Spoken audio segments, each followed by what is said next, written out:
Are you looking for that delicious peanut recipe? Flavorful, crunchy, visually appealing? Then you are welcome. Hi and welcome. In today's video, I'll be showing you how to make peanuts at home. Well, coated peanut. Some people call it peanut burger. Coated peanut is among the many street snacks in Cameroon. For as low as 100 francs and way up to 10,000 francs or more, you can have a taste of this delicious snack. Now, the first thing we are going to do is to buy our groundnuts, select it, and then fry it. I have a video on my channel on how to fry groundnuts. You can watch it. I'll link in the description box. However, when it comes to making peanuts, you do not let your groundnuts get extremely dry. I have another video I made. I am going to link in the description box.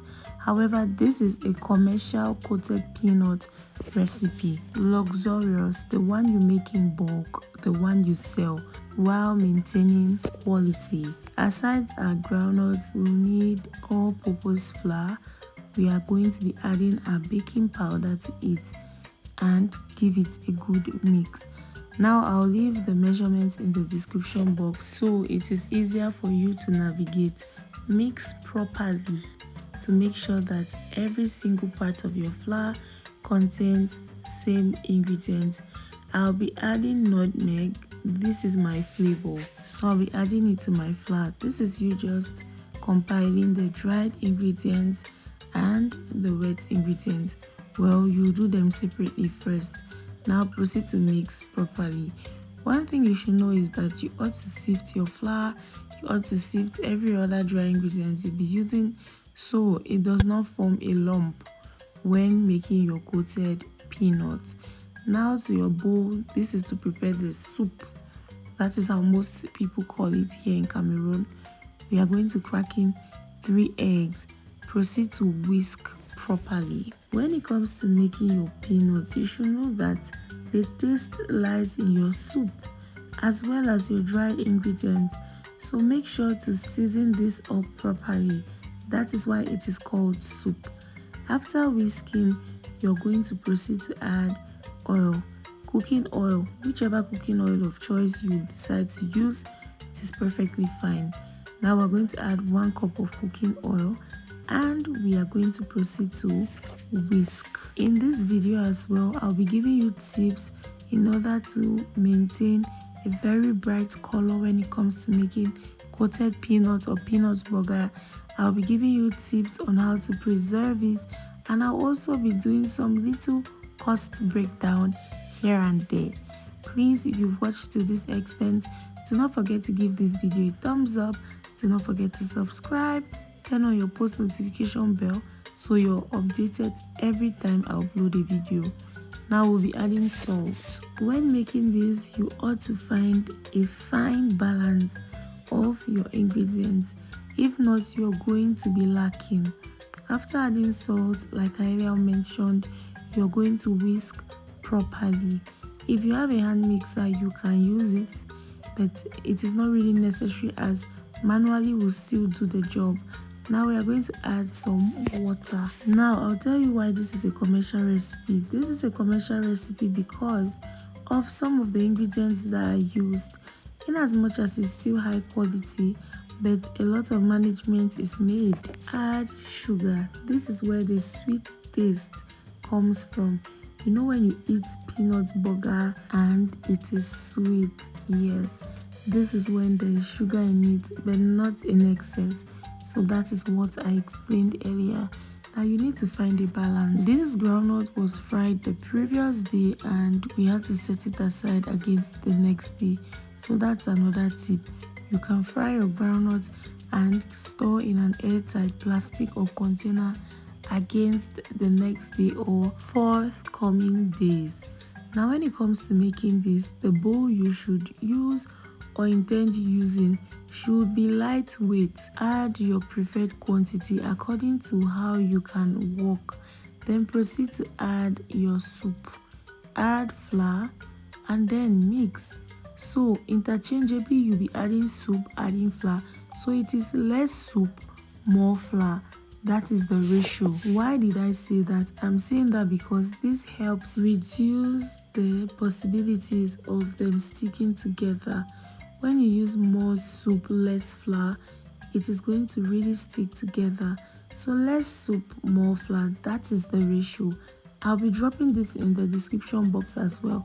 So every time you come across this video, you're going to see it. Speaking of a lightweight bowl, this is so that you do not get tired easily.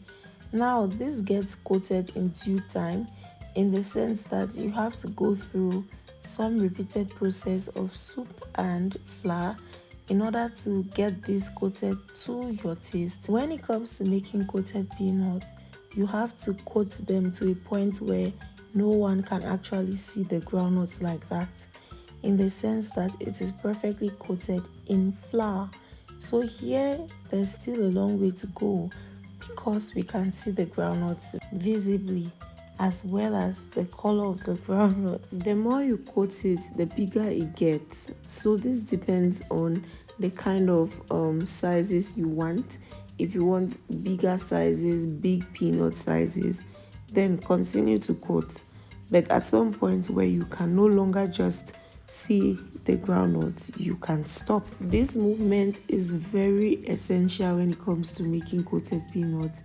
The circular movement, round and round, this is so that it gets coated in that shape and manner. There are times where some people go in with soap and then go in with the flour at once, but that all depends on you. Like I earlier mentioned, making peanuts is something that requires strength because you have a lot of shoulder movement to make. However, if you can get the machine which is now sold, then that is good for you. Technology has gotten into this and people have started producing machines that helps with coating peanuts. In Cameroon, for example, precisely in Bamenda, there are some people who sell machines now that you can use to make peanuts. So if you can, then you can. So you're going to transfer to a tray immediately you are done coating. And can you see the peanuts? It is perfectly coated. Look at the shapes. If they are clean together, then you can separate them with your hands. But look at the shapes. Look at how round, look at how smooth and clean it is. It is not going to stick together.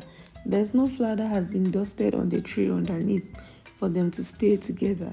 So this is to explain that this recipe is good and it is nice. Currently in Cameroon, a glass of groundnuts ranges between 125 to 150 francs. So I used 6 glasses. As for the other ingredients, I used a cup each. Now I also highlighted that it is a commercial recipe because you saw me putting water. Some people just tend to mix with eggs, milk. They replace the water with milk. They put flavors, milk flavor and all of that. And it gives it that rich smell. But if you're going in for something that you want to sell while maintaining quality, then water is great. It's a great addition. If you are frying immediately, then do not dust your tray with flour. However, if it's going to take some time before you start frying, then please dust your tray with flour lightly. Let your oil get hot. Avoid using stale oil. Use clean oil, new oil. Use it to fry your peanuts because peanuts easily absorbs smell. Also, you should know that after frying this peanut with this oil, you can save it in a container once it's cold and you use it the next time you are frying peanuts. Don't use it to fry chicken, fish, and then you come and use it to fry peanuts. No, your peanuts will have an off smell. That is the reason why a lot of flavoring goes into peanuts making. Some people tend to add milk flavor, add vanilla, add a lot of flavors. However, that all depends on you. So you wouldn't want to spoil it by frying in chicken oil. Does not go now. So once your oil is hot, you're going to sample some. Once they get cooked or fried, you're going to take them out and you start frying.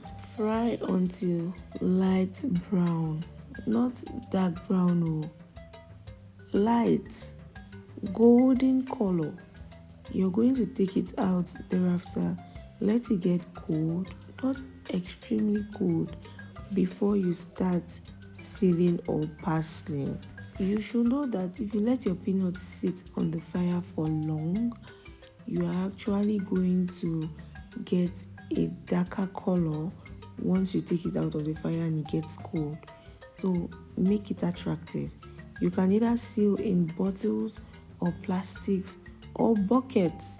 Most people use even buckets to seal their peanuts. I have another video on my channel on how to make coated peanuts, well, for home consumption and for commercial purposes. I'm going to link in the description box so you weigh the options. Also, you should know that after making your coated peanuts, there might be extra flour underneath. You can put this in a safe, a colander, I'd rather say, with holes, so you get rid of the extra flour underneath. However, you need to be careful if you're not an expert, as the holes in your colander might turn to cause your peanuts to stick to it and also start to define different shapes on your peanuts. So as I was saying, I used 6 glasses of groundnuts. I used these normal groundnuts and I used flour. The quantity of flour I used is 1 kilogram. However, there was a lot left, as you saw in the video. It is always good to have like excess than less. You can tie the remaining flour and store properly, void of air, weevils, and many more. Now for the soup, you can use whichever quantity you love.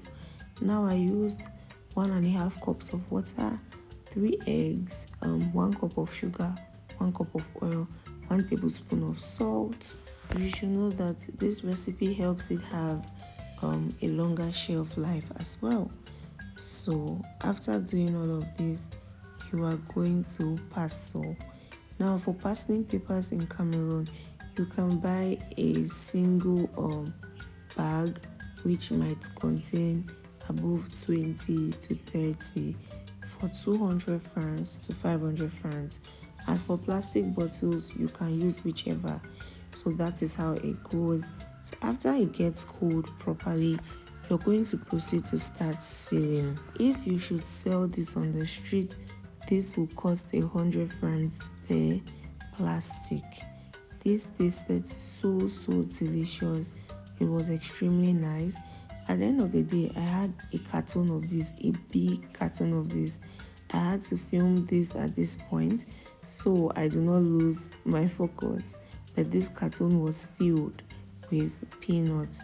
Thank you so much for watching, and I'll most definitely see you in my next video.